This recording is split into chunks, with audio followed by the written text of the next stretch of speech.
Well, Dr. Peterson, thank you so much for coming on and joining us. I know it's crazy times, but with each day there's progression and more questions that people have had. And we wanted to hop on today to ask you about a really important topic that I think is surrounding a lot of us and affecting us due to the coronavirus, and that is mental health and anxiety. And do you want to just kind of introduce that topic for our audience today and why this is relevant with the coronavirus? Well, sure. I mean, I think if you've been, kind of awake and paying attention at all, you should have some sense of anxiety about what's happening. We're really uncertain, and there's a lot of confusion. There's not a lot of information. There's a lot of danger, and people aren't sure what is safe and what isn't, and what we can do to try and deal with this situation. So I think it's normal to have a lot of anxiety in a situation like this. Definitely. Well, and I think for some of us, anxiety is a word that is kind of developing, and, there's been I think a higher increase of that, like usage of that word. But how would you describe it, and how does anxiety manifest itself so that we can recognize it if it is something that we're dealing with? Sure, sure. One trouble with answering that, Parker, is that it's going to be individual, person to person. No, the average person is going to just feel worry. I just can't stop my brain from worrying about this. Like, how many cases have there been? How many are close to me? Is there someone in the neighborhood? All of these kinds of thoughts. Are any of my family members sick? What's this going to do to my job? What's this going to do to my retirement account? What's this going to do? Are my kids safe? Are my parents safe?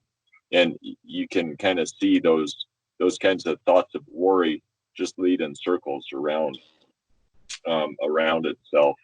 Um, but it can manifest itself in other ways. I've had a lot of patients telling me recently that they're waking up a lot in the middle of the night. I had one patient recently said, "Doc, I have never felt this anxious in my life. I have this constant sense of, oh my gosh, what's happening? I can't sleep. I get to sleep okay, but then I wake up a couple of times a night and I just feel really worried about what's happening." And I looked at the patient and I said, "You too?" But I feel this way too, right? There's a lot of things that are worrisome right now. Um, but I tell that story to just point out that it can be that sense of worry, or it can be interruptions to your sleep pattern. Um, I just had a patient this morning who his main anxiety was a sense of stomach upset. It really led to this feeling of unease or nausea in his stomach, but I don't think there was anything else going on except for the anxiety. Um, Other ways it can exhibit itself. Some people, when they get a lot of anxiety, they don't notice it, but they get driven to clean or Yeah. to take care of something around themselves that they feel like they do have control over, because of course we don't have control over the rest of the world right now, and so much of what we normally feel in control of is now not something we can control. Um, Other ways that anxiety can manifest itself would be with feelings of depression. Those depression and anxiety are often two sides of the same coin. And so feelings of sadness, of the despair, were things that we really want to watch out for too with this. Uh, Appetite changes, um, whether we're stress eating. I've uh, I've seen a lot of that, or people who then lose their appetite completely because they're so anxious. Right. Uh, Other ways the anxiety can manifest itself. Some people do get more GI symptoms. It can even lead to like a diarrhea with them. Scratching. We see ticks like that sometimes, and people can pull their hair out or scratch or bite their fingernails off. Ah, wow. Yeah, lots of different ways this can manifest itself. Um, so Okay, well, that's actually, really interesting that everybody is a little bit different, but I guess, that's how we're made and, it will manifest itself differently. So even though it manifests itself differently, are the approaches to managing anxiety the same, or what are some approaches we should take as we are starting to feel more anxious? There are general guidelines, but I would say that the approach to anxiety is going to be different with each individual. So just like I like to eat Rocky Road ice cream, you might like cookies and cream ice cream, or not like ice cream at all and want to eat a cookie instead, or whatever. Our approach to anxiety is similar for the majority of patients trying to let go. Well, there's uh, the usual approach is to consider, is this affecting a patient's life enough that we need to consider medication? Um, but that isn't where we should start.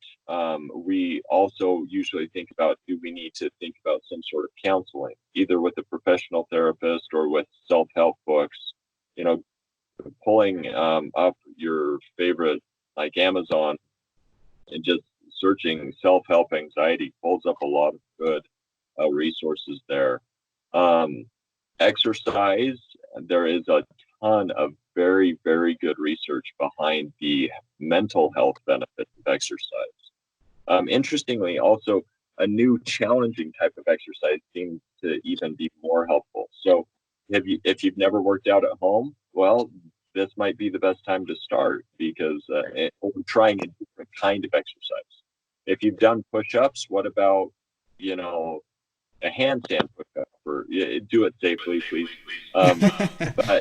But presenting yourself a new challenge.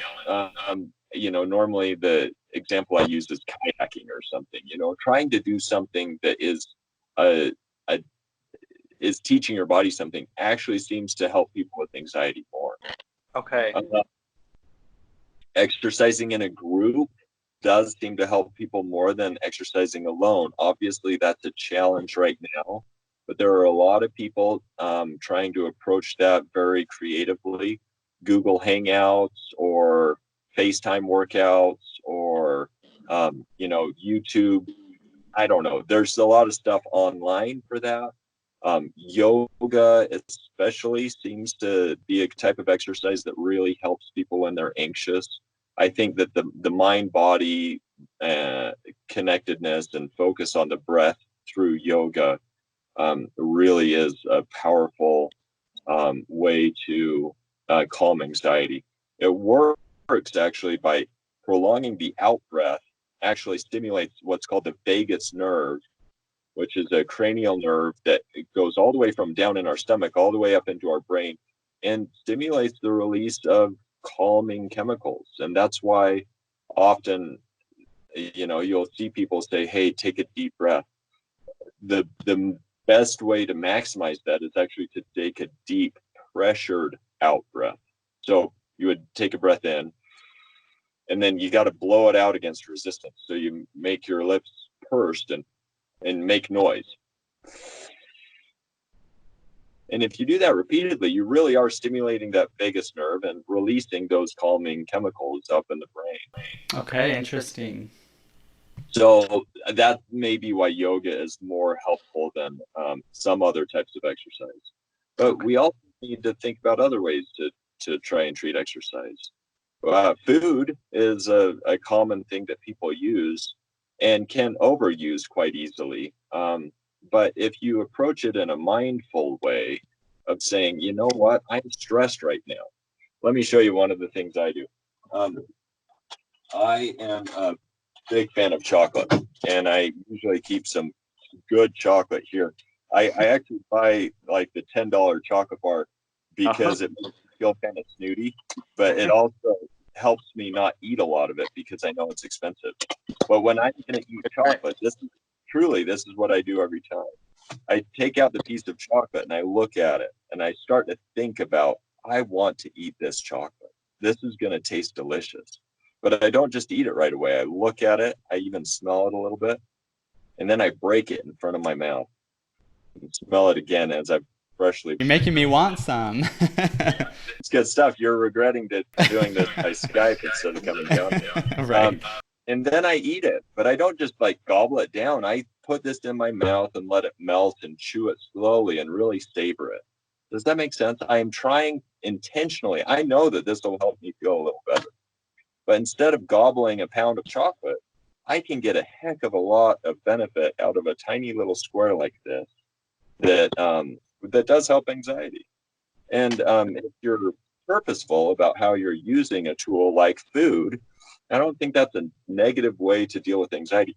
Now, I've also dealt with anxiety before by eating a big bag of potato chips while I'm watching Netflix. And, you know, that's not as healthy of a way because it's mindless and we're not paying attention to it. So that brings me to my next and probably favorite tool to try and help people with anxiety, and that would be meditation. I'm an extremely big fan of the Eastern styles of meditation where you sit in an upright posture calmly and trying to focus on your breathing, maybe the breath as it enters your nose or your chest as it moves with your breath, letting yourself just focus on that. And I bet you won't make it 2 breaths. And that's normal. That is what's supposed to happen. Your brain is going to say, what are you doing? We're supposed to be anxious right now. We're supposed to be worrying about all this stuff. Yeah. And you're going to, oh, I'm not going to do that. I'm just going to focus on my breath. And you'll make it another breath or two. And then you'll start thinking about football or about coronavirus or about chocolate that's sitting over here that you want to eat. And then you'll think about it for a while. And then you'll catch yourself and say, oh, I'm supposed to be meditating right now. That's why I'm sitting in this funny way or whatever. And you let go of those thoughts again and return to your breath. And by practicing that, it's kind of like doing bicep curls to get your biceps strong. And that is a way of training your brain to say, you know what, I'm going to let go of that. I have no control over whether or not something bad happens here. I don't have control over whether it's going to snow on my wedding day. And so I'm not going to worry about that. And through meditation, and I'm not talking about, a 3-hour meditation session. That sit for 5 minutes a day like that, 5 minutes twice a day, you will see significant improvement in how you're able to release those negative thoughts. That's really interesting. I think that's really good tips. I'm going to have to try some of those myself. That sounds really, really effective. Thank you for sharing those. Well, kind of moving on, we know that you work a lot with, families and children, and we wanted to ask, how can we console our families, our kids, our partners, to help them with their uneasiness? The first thing that I would say is recognize it, right? I mean, the joke I told earlier about looking at the patient saying, you too, is to recognize this is an uneasy time, right? And it's okay to feel uneasy. If you're paying attention right now, you should feel a little nervous. This is a scary time. And so that would be the first thing that I would say, especially for children. Validate their emotion. Don't sweep it under the rug. Kids are freaked out when the earthquakes come, Yeah, this is scary. We're here and we're going to help you. And we're scared too, buddy. That kind of thing, where you can help validate their emotions first before saying, what can we do about this? And then it really depends on the age of the kids. The younger kids probably just need redirection to go get some of the things that are stable and comfortable to them. Whether that's a blankie or a book or a game. But giving the kids that sense of stability is really important for them. And you can just redirect a younger child into that. Older kids are going to need you to very much engage this on not so much an intellectual level, but an emotional level with them. That you validate their emotions and then try to work through that with them and say, you know what, it's okay to feel scared right now. This is scary. But what what can we work on now? And there are different techniques to use to try to help calm kids. Some of them are kind of throwbacks to what we talked about, trying to deal with anxiety for ourselves. Getting the children to do some of their normal activities is really helpful. Of course, that goes back to the sense of normalcy, but getting these kids who are used to running around a lot to run around a lot, it would be helpful. Get them to go outside. Don't go to a playground, I would say, but go on a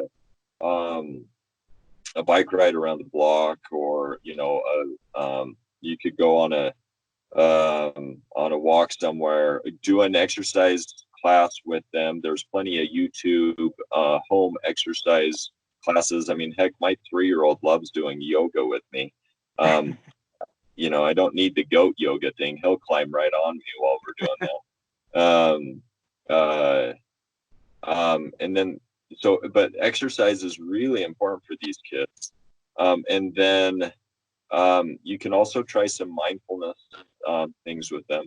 Some children will really respond well to strength poses. And by that, I mean, you have them take like the stand with, upright with your hands on your hips like you're Superman.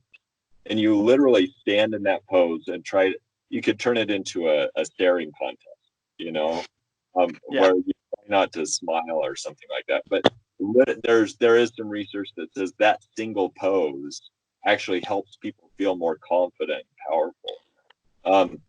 For a kid that's having a panic attack, really freaking out and is really losing control here, for adults as well, for that matter. Things that can be really helpful would be literally holding ice cubes. That can be a powerful thing that for someone who's really distraught can be helpful. Reorienting a person who's panicking to the stability of their environment. If someone were having a panic attack here with me right now, I would say, feel the desk. Feel it with your hands. It is hard and solid. It is not moving. Look around the room and describe it. The walls are white, but describing everything that is solid and stable, and listening to some calming music, but saying and using all 5 of your senses to describe how safe you are in this situation. I can feel the ground not moving. I can smell things. I can see things. I can even taste a little bit in my mouth that is normal.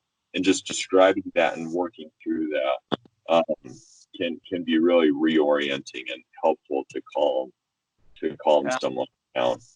That's really great advice. I like that. I love focusing on what is stable in our lives. Okay, so we've already kind of touched on some ways that we can stay centered.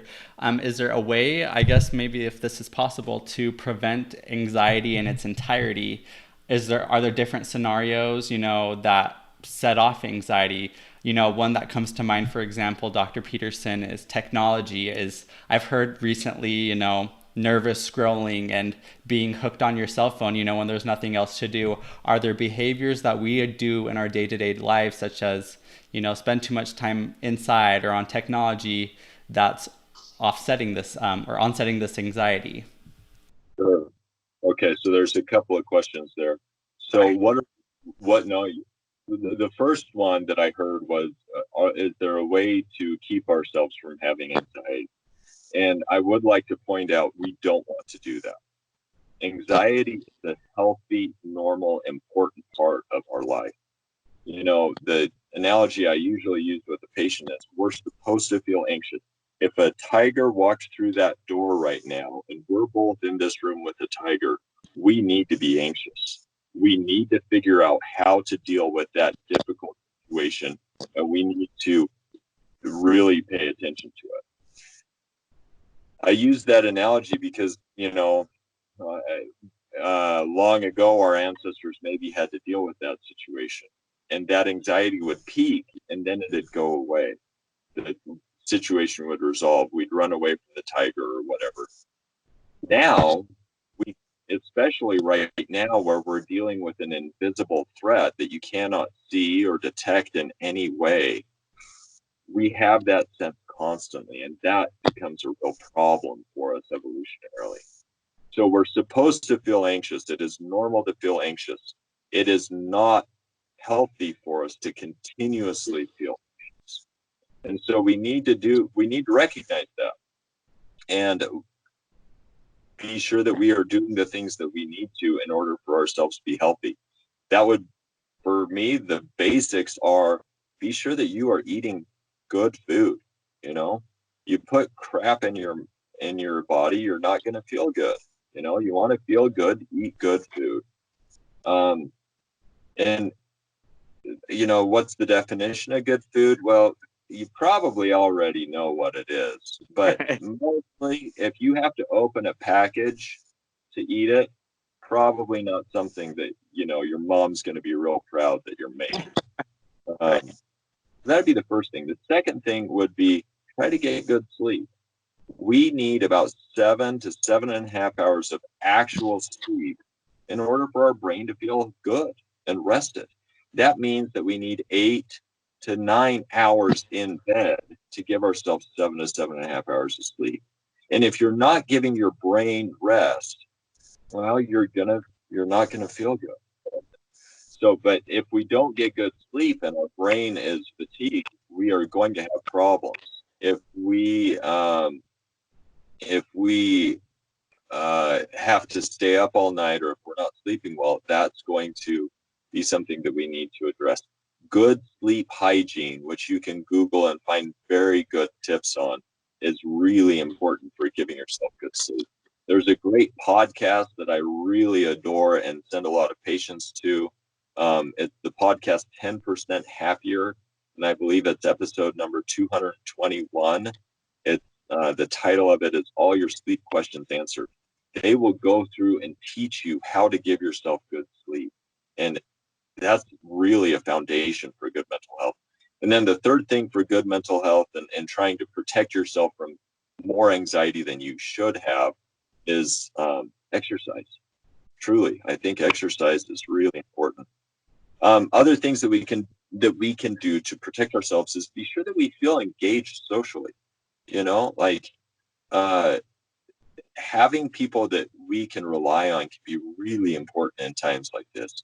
Reaching out to your coworkers or friends and looking them in the face and saying, "How are you?" They'll say good, and because that's what they're trained to say. But look them in the face again and say, "No, really, how are you doing with all of this?" And I bet you'll be shocked. People will actually answer the question and say, "I'm kind of worried. This is scary. Like, I'm not sleeping well." And you can have an opportunity to either help them or just comfort them, or even just recognize it with them. And that connection will actually help you yourself quite a bit.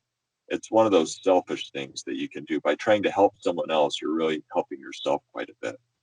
So social connectivity is really important. And you Right. brought up means.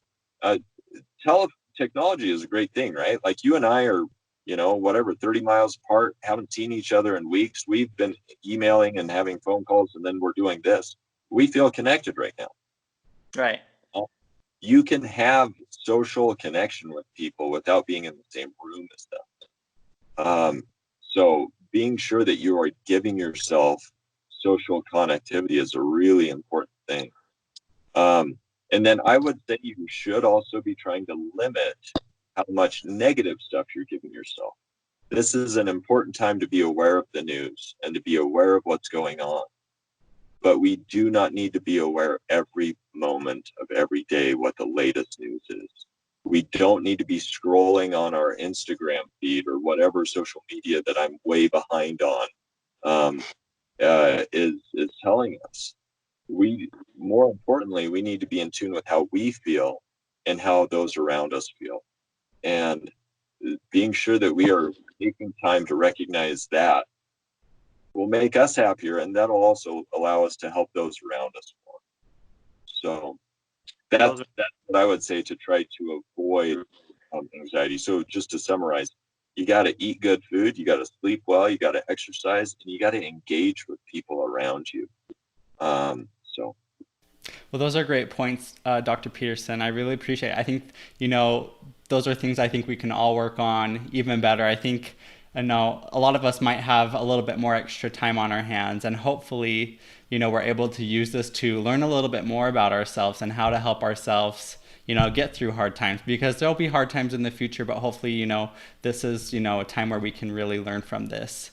Is there anything you would like to add before we wrap things up? Thanks. I'd be remiss if I didn't say, please reach out to your physician for help. There are medications, which I totally glossed over, that can be very so. Well, I think that's a very important point. We won't leave that out. But we'd like to thank you for making it possible to meet with you via Skype.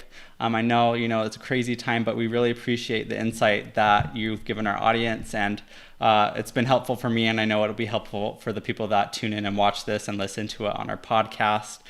For everybody that has been listening, this is Dr. Bryce Peterson, one of our family medicine providers at Cope Family Medicine, which is located in Bountiful. And I guess with that, we'll kind of tune out for today. Thanks, Dr. Peterson.